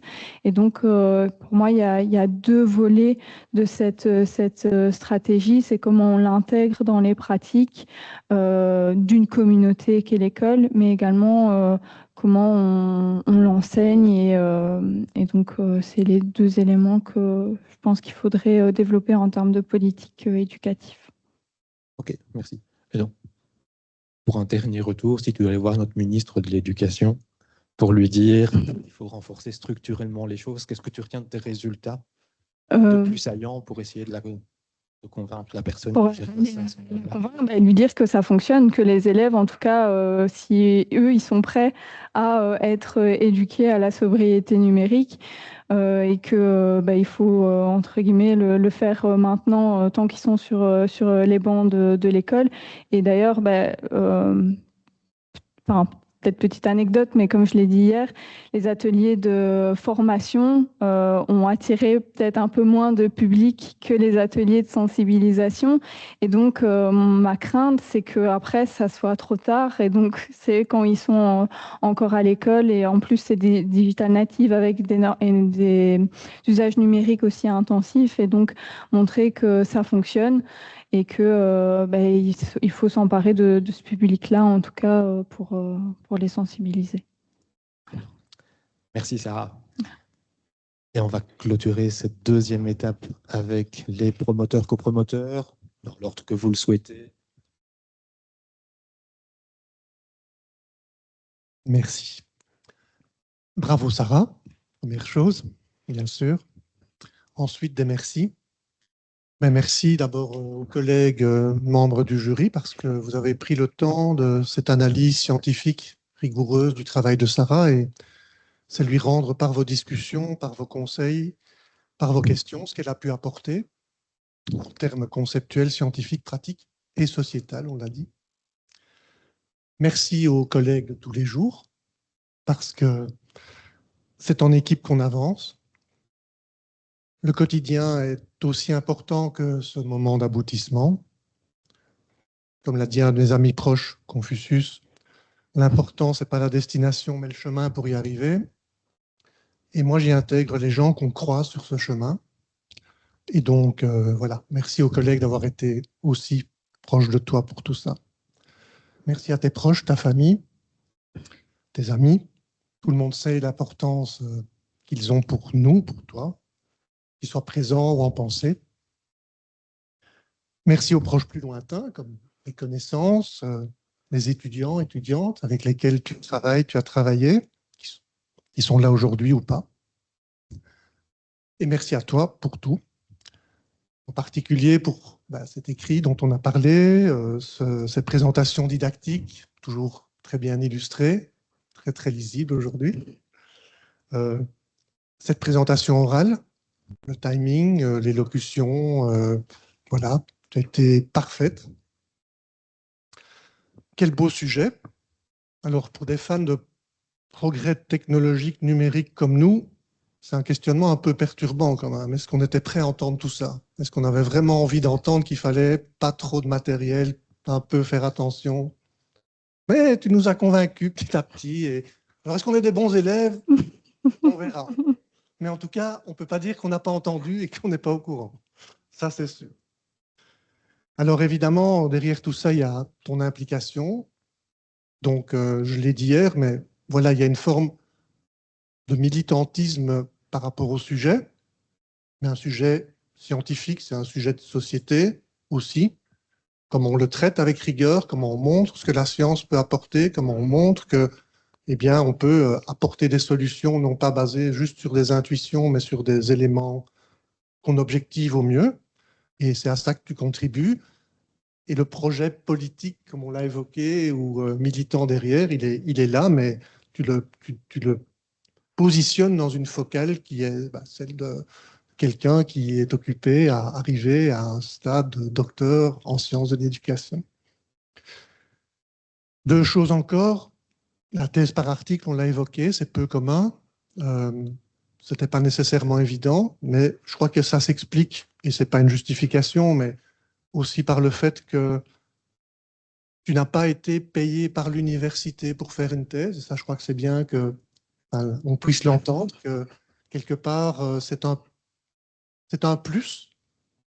Tu travailles à plein temps à l'université, mais tu as plein d'intérêts et de préoccupations au quotidien qui sont ces analyses qualité que tu fais à différents endroits, dans le monde entier d'ailleurs. Mais voilà, cette thèse, tu l'as menée en parallèle à tout ça, et je crois qu'il faut le dire, parce que chaque parcours a sa valeur, et ça fait partie de sa valeur. Et puis, l'autre chose que je veux dire, c'est que ce travail de thèse, il est déjà dépassé dans le sens où tu vas déjà plus loin. Au niveau institutionnel, tu as contribué à ce qu'il y ait des formations. Il peut en témoigner par rapport à ce sujet-là. Nos services informatiques ont participé à ces informations. Et donc, ce que tu fais sur le terrain a déjà un impact au-delà du travail scientifique. Et donc, ça veut dire aussi tout le sens qu'il peut avoir au niveau pédagogique et aussi de nouveau sociétal. Voilà, je ne vais pas en dire beaucoup plus, sauf que on est, et je suis très fier de toi, et merci de ton travail. Ça. Merci. Bien, je vais essayer d'être un peu complémentaire à ce que Bruno a pu mettre en avant. Encore merci à vous quatre d'avoir pris le temps d'évaluer le travail de Sarah. Voilà, je suis vraiment très heureux d'avoir pu un peu, c'est ce que je t'ai dit hier, un peu t'accompagner parce que tu as une progression autonome pour réaliser ce doctorat en sciences de l'éducation et de l'enseignement. Mais j'ai envie d'ajouter en dessous, bah oui, orientation un peu de technologie de l'éducation, c'est clair, hein, parce que toutes ces compétences importantes que tu as pu, dans ton master, développer, eh bien, tu les as transférées et tu les as amplifiées ici dans le travail de thèse, analyser des besoins, transposer du contenu, analyser ce contenu, ensuite concevoir des scénarios, des environnements, et puis évidemment le plus important, c'est mettre tout ça au banc d'essai. Tu l'as bien réalisé dans différents contextes et tu l'as bien montré aujourd'hui au travers des différents résultats que tu as pu communiquer. Alors, j'ai envie de mettre en avant 5 principes qui sont un peu méta par rapport à tout ton travail. Premier principe de variété. Tu n'as pas été très sobre, en fait, Sarah. Parce qu'en fait, tu as mobilisé toutes les stratégies d'enseignement possibles. On l'a bien montré aujourd'hui. La collaboration, des méthodes plus instructivistes, des méthodes où on va plutôt utiliser des mécaniques de jeu. Au niveau de ta méthodo, tu as procédé de la même manière, des plans quasi expérimentaux, des analyses documentaires, des recherches en édumétrie. C'est vrai que voilà, c'est aussi des choses qui peuvent être aussi des produits qui vont être réutilisés par la suite par les autres au sein de la communauté, c'est important. Et aussi, au niveau des traitements, tu as mobilisé des démarches euh, qui sont chaque fois ad hoc par rapport à tes différentes questions, des démarches comparatives, des démarches d'analyse de contenu, multidimensionnelles, avec, on ne sait pas tout montrer aujourd'hui, mais l'analyse en composantes principales que tu as pu mettre en œuvre. Un autre principe, alors il n'y a pas vraiment un terme en français, on pourrait dire évolutif. En anglais, on dit scalable. C'est le fait que tu as conçu un prototype, ton site internet, tes différents supports, tes différentes infographies, et tout ça, en fait, ça s'emboîte comme des Legos. Et tu as la possibilité de réutiliser quand il le faut la bonne pièce, la bonne brique, et le fait aussi que tu peux faire le choix en fonction du contexte. Dans le temps, tu vas pouvoir, à un moment donné, dire, voilà, je vais pouvoir faire évoluer cette partie-là, je vais pouvoir, à un moment donné, en fonction du temps dont je dispose, je vais utiliser cette partie-là. Voilà, ça, je trouve que cette flexibilité, elle est vraiment présente dans ton travail. Joachim en a parlé, principe du pharmacone. Le digital, le numérique, c'est un poison, mais en même temps, pour toi, c'est une solution. Et tu as pu le montrer dans les différentes manips que tu as réalisées sur le terrain. Un principe, on l'a dit, tout le monde l'a dit pratiquement ici, au niveau du jury, principe d'ergonomie cognitive. Ça, je pense que, alors, ce n'est pas l'objet de ta thèse, le fait de mettre au banc d'essai les différentes manières de présenter l'information, mais si tu as des gains dans les différentes expérimentations, c'est probablement aussi parce que tu respectes ces principes d'expérience utilisateur et le fait d'avoir chaque fois le souci de respecter le double canal, les principes en tout cas qui permettent de créer des supports d'apprentissage qui sont efficaces. Et ça, je pense que c'est vraiment une des forces de ton travail. Un principe aussi d'efficience, parce que tu as chaque fois pris le risque, en fait, de publier très rapidement, c'est pas du tout péjoratif, pour recevoir du feedback. Le fait de pouvoir avoir un retour des pairs, ça te permet de t'auto-réguler et de proposer un produit de meilleure qualité, et en sachant qu'il y en a d'autres et qui vont te permettre évidemment de pouvoir diffuser un peu tous tes résultats auprès de la communauté scientifique, mais aussi plus largement au niveau des acteurs, ce que tu as pu en tout cas convoquer dans toutes tes études. Bravo pour tout cela. J'ai encore une question à te poser. C'est vrai qu'on a touché un peu cette question dans ta présentation. C'est cette question d'intelligence artificielle générative qui est présente et qui va évidemment encore accentuer le problème. Tu en as un peu parlé. Et une pièce maîtresse de ton travail doctoral, c'est ce thermomètre que tu as créé pour justement mesurer un peu, alors c'est du déclaratif, mais en tout cas, tu as essayé de travailler de manière très propre en créant des dimensions. Comment tu intègres justement cette question de l'intelligence artificielle dans ce thermomètre? Tu l'envisages de manière spécifique, de manière transversale, en parsemant peut-être le questionnaire avec des items qui font référence à l'intelligence artificielle. Comment tu procèdes?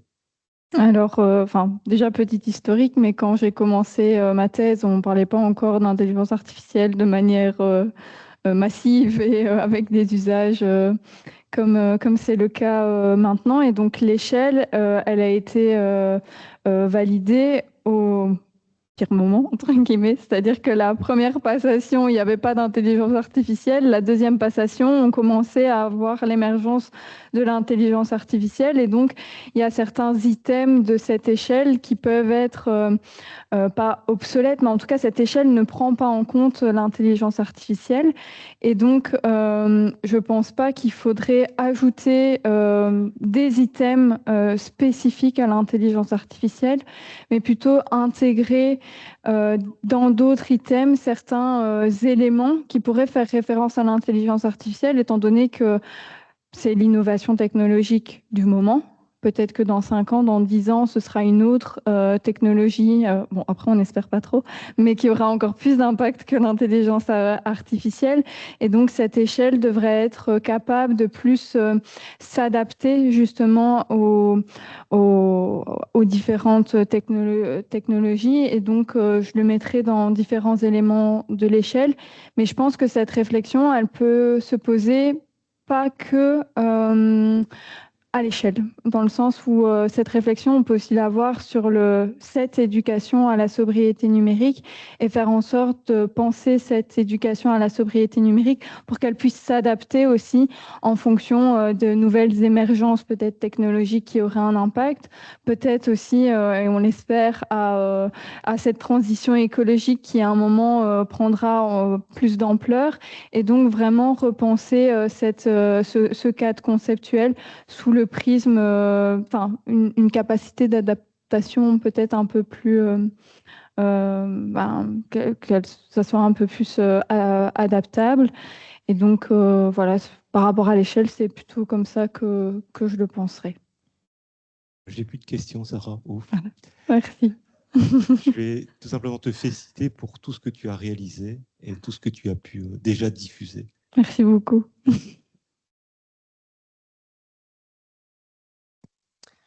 Merci à tous les collègues, toutes les collègues pour leurs interventions, à Sarah pour les réponses. Comme prévu, comme annoncé, et on n'est pas trop serré par le temps, il y a moins d'urgence doctorale que d'urgence climatique. Si le public le souhaite, vous êtes invités à poser l'une ou l'autre question encore à Sarah si vous le souhaitez sur son travail. La parole est à vous. Personne. Bon, ça va, faut pas insister. Bon. Si c'est pas eux, c'est le jury qui s'y remet. Non? Parfait. Cette troisième étape est rapidement conclue. Sarah, merci encore pour ta présentation. Merci au public d'y avoir assisté donc bien sagement. On va désormais, avec les collègues membres du jury, se retirer dans un local pas très loin pour délibérer. Donc, tout le monde peut rester ici s'il le souhaite ou se dégourdir un petit peu les jambes également. Et nous reviendrons donc ici dans la foulée pour proclamer le résultat. Merci. À tout de suite.